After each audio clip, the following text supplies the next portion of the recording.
एकीकडे राज्याचे गृहमंत्री स्वर्गीय आर पाटील साहेबांनी डान्स बार बंद केले होते आणि हे नवे गृहराज्यमंत्री की ज्यांच्या आईच्या नावे डान्स बार आहे, तर अशा व्यक्तीला मंत्रिपदावर राहण्याचा अधिकार नाहीये.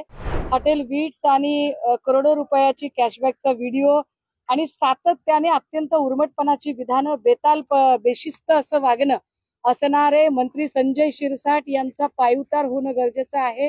यासोबतच विशेष हक्कभंग अधिकार नोटिशीच्या निमित्ताने ज्या 8 क्राईम ब्रँचच्या पोलीस अधिकाऱ्यांनी माझ्या घरी येऊन एक दहशत निर्माण करण्याचा प्रयत्न केला, त्यांची सुद्धा चौकशी व्हावी या संदर्भाने मी मागणी केलेली आहे. आज महत्वाचा जो ऐरणीवरचा मुद्दा होता तो हनी ट्रॅप आणि हनी ट्रॅपशी संबंधित असणारे लोक यांची चौकशी झाली पाहिजे. ज्या पद्धतीचे आरोप प्रत्यारोप होत आहेत त्यामध्ये प्रफुल्ल लोढाची अटक झालेली आहे, मात्र प्रफुल्ल लोढाकडून अनेक माहिती अजून येणं बाकी आहे. सो कदाचित त्याच्या जीविताला सुद्धा धोका पोहोचू शकतो, त्यामुळे त्याच्या सुरक्षिततेचा सुद्धा विचार झाला पाहिजे. एक महत्वाचा मुद्दा की जर राज्याच्या गृहमंत्र्याच्याच नावे डान्स बार असेल आणि तो आईच्या नावे डान्स बार चालवला जातोय, ज्या डान्स बारवर आतापर्यंत तब्बल 3 वेळा रेड पडलेली आहे, तर असा डान्स बार ज्याच्या नावे आहे तो माणूस गृहमंत्री पदावर कसा राहू शकेल. एकीकडे राज्याचे गृहमंत्री स्वर्गीय आर पाटील साहेबांनी डान्स बार बंद केले होते आणि हे नवे गृहराज्यमंत्री की ज्यांच्या आईच्या नावे डान्स बार आहे, तर अशा व्यक्तीला मंत्रिपदावर राहण्याचा अधिकार नाहीये. माणिकराव कोकाटे सारख्या व्यक्तींनी ज्या पद्धतीची इररिस्पेक्टिव्ह वक्तव्य ही महाराष्ट्रातल्या शेतकऱ्यांबद्दल केलेली आहेत किंवा विधिमंडळात रमी खेळणं केलंय, हे अत्यंत वाईट आहे. सो त्यांच्याही संदर्भाने चर्चा झाली. हॉटेल विट्स आणि करोडो रुपयाची कॅशबॅकचा व्हिडिओ आणि सातत्याने अत्यंत उर्मटपणाची विधानं, बेशिस्त असं वागणं असणारे मंत्री संजय शिरसाट यांचा पायउतार होणं गरजेचं आहे, याही संदर्भाने चर्चा झाली. योगेश कदम, संजय शिरसाट या लोकांच्या संबंधाने असणारे अनेक कागदपत्र आणि पुरावे, फार मोठी फाईल, पेनड्राईव्ह सकटची आणि काही हनी ट्रॅपशी संबंधित अशी एक मोठा दस्तावेज आज आमचे नेते सन्माननीय अनिल परब साहेबांनी माननीय महामहिम राज्यपाल महोदयांना सुपूर्द केलेला आहे. यासोबतच विशेष हक्कभंग अधिकार नोटिशीच्या निमित्ताने ज्या 8 क्राईम ब्रँचच्या पोलीस अधिकाऱ्यांनी माझ्या घरी येऊन एक दहशत निर्माण करण्याचा प्रयत्न केला, त्यांची सुद्धा चौकशी व्हावी या संदर्भाने मी मागणी केलेली आहे आणि त्यांची नावं आणि त्याचे डिटेल्स मी त्यांच्या समोर ठेवलेले आहेत.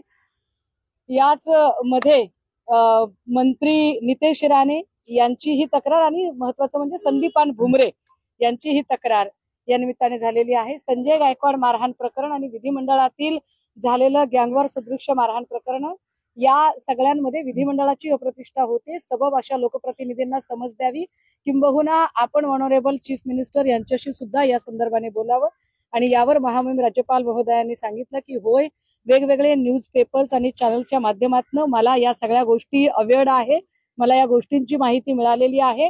निश्चितपणे महाराष्ट्राची गौरव गरिमा राखणे हे राज्यपाल म्हणून माझे सुद्धा कर्तव्य आहे आणि मी या संदर्भाने सन्मान्य मुख्यमंत्र्यांशी जे काही आपण रमी प्रकरण सांगताय किंवा डान्सबार प्रकरण सांगताय किंवा जे बेहिशोबी मालमत्ता शिरसाटचं प्रकरण सांगताय, या संबंधाने मी माननीय मुख्यमंत्र्यांशी मी यावर नक्कीच चर्चा करेल आणि मी आपल्याला अत्यंत गांभीर्यानं नमूद करेन की माझं त्यांच्याशी मुख्यमंत्र्यांशी एवढी यादी दिलेली आहे, त्यात राजीनामा कोणाचा मागितला? कारण एवढी मोठी यादी तुम्ही 7-8 जणांची आमचा राजीनामा क्रम जो प्रथम प्राधान्याने आहे तो आहे मंत्री योगेश कदम, मंत्री गिरीश महाजन, कारण हनी ट्रॅप आणि या सगळ्या संदर्भात वारंवार त्यांचं नाव येतं, तर ते काय येतंय ते त्याचं स्पष्टीकरण अजून मिळत नाही. नेमकं काय त्याची चौकशी झाली पाहिजे, निष्पक्ष झाली पाहिजे.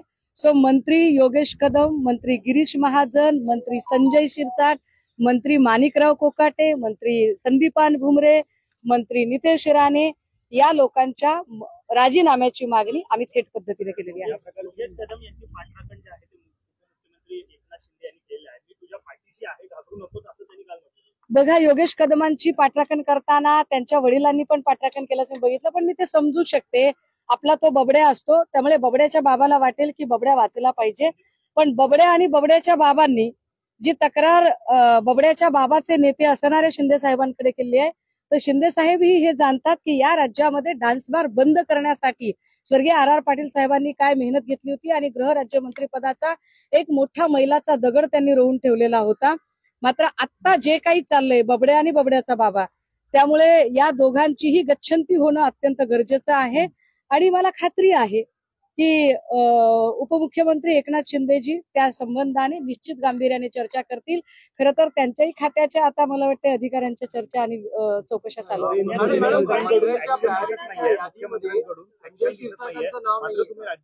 संजय शिरसाटांचं नाव मी 3 वेळा घेतलं. संजय शिरसाटांचं नाव हे आमच्या यादीमध्ये 3ऱ्या क्रमांकाचं नाव संजय शिरसाटांचंच आहे. पहिले योगेश कदम, दुसरे गिरीश महाजन, तिसरे संजय शिरसाट. राज्यपालांकडून तुम्हाला न्याय मिळेल, राज्यपालांकडून न्याय मिळेल असं वाटतं समोर आलेलं आहे. खडसे यांचे जे जावई होते ते मद्यपान केल्याचं उघड जे आहे त्या अहवालात समोर आलं नाही. एक लक्षात घ्या, त्यांनी मद्यपान केलं, मद्यपान करणं गुन्हा आहे असं काही असायचं कारण नाही. मद्यपान करणं जर गुन्हा असेल तर मद्य विक्रीचा निर्णय शासनाचा आहे, मग शासनाने काय करत आहे. मुळात एका हाऊस पार्टीला रेव पार्टीचा बनाव करून त्याला रेव पार्टीचं स्वरूप देणं हे चूक आहे.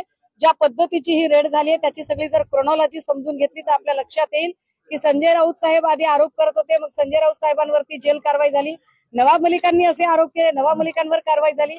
आता एकनाथ खडसे आणि गिरीश महाजन यांच्यामध्ये कोल्ड वॉर रंगलेला आहे. या कोल्ड वॉरची अनेक उत्तरं अजूनही महाजनांनी दिलेली नाहीत. महाजनांना जे प्रश्न विचारले होते की हॉटेल ट्रायडन मध्ये आपण प्रफुल्ल लोढाला भेटायला गेला होतात का, गेलात तर का गेलात, आपलं असं काय नेमकं काम होतं, आणि या सगळ्या प्रश्नांची उत्तरं अजूनही गिरीश महाजनांनी दिलेली नाहीत. उलट पक्षी 4 दिवस मौन बाळगणाऱ्या गिरीश महाजनांनी काल ज्या तत्परतेने पत्रकार परिषद घेण्याचा प्रयत्न केला हे अत्यंत वाईट. महायुतीने प्लॅन बी तयार केला, महायुतीने प्लॅन बी तयार केला. प्लॅन बी मध्ये जर ठाकरे बंधू एकत्र आले तर महायुती काही महत्वाच्या महापालिकेच्या जागा एकत्र. बघा, महायुती ही 24/7 राजकारणाचा विचार करणारी आहे. कालचा दिवस आमच्यासाठी राजकारणाचा विचार करणारा नाही, आमच्या नेत्याच्या वाढदिवसाचा होता. यामध्ये सन्मान्य मनसे प्रमुखांनी येऊन शुभेच्छा देणं हा एक दुग्ध शर्करा दुधात साखर पडण्याचा योग होता. कालचा सोहळा हा अत्यंत कौटुंबिक सोहळा होता. आम्ही त्याला पक्षीय राजकारणाच्या पलीकडे जाऊन बघतो. सोशल मीडियाच्या भाऊ गर्दीत विश्वासार्हतेने चकाकणारे नाव म्हणजे लेट्सअप मराठी. सगळ्यांना, सगळ्या नागरिकांना ती स्पीच, ती लेट्सअप वरील मुलाखती म्हणजे विचारांचा खजिना. त्यानंतरच्या निवडणुकीमध्ये मला सोडून गेले. बातम्या केवळ वस्तुस्थिती सांगणाऱ्या, न प्रोपगंडा, फक्त जनतेचा अजेंडा. क्योंकि आने वाला कल जाने वाला है, जाने वाला कल आने वाला है. राजकारण, मनोरंजन असो की क्रीडा क्षेत्र, महाराष्ट्राची स्पंदने संवेदनशीलतेने टिपणारे माध्यम म्हणजे लेट्सअप मराठी. जगासोबत एक पाऊल पुढे राहण्यासाठी लेट्सअपचे ॲप, सोशल मीडिया आणि वेबसाईट सोबत कनेक्टेड रहा.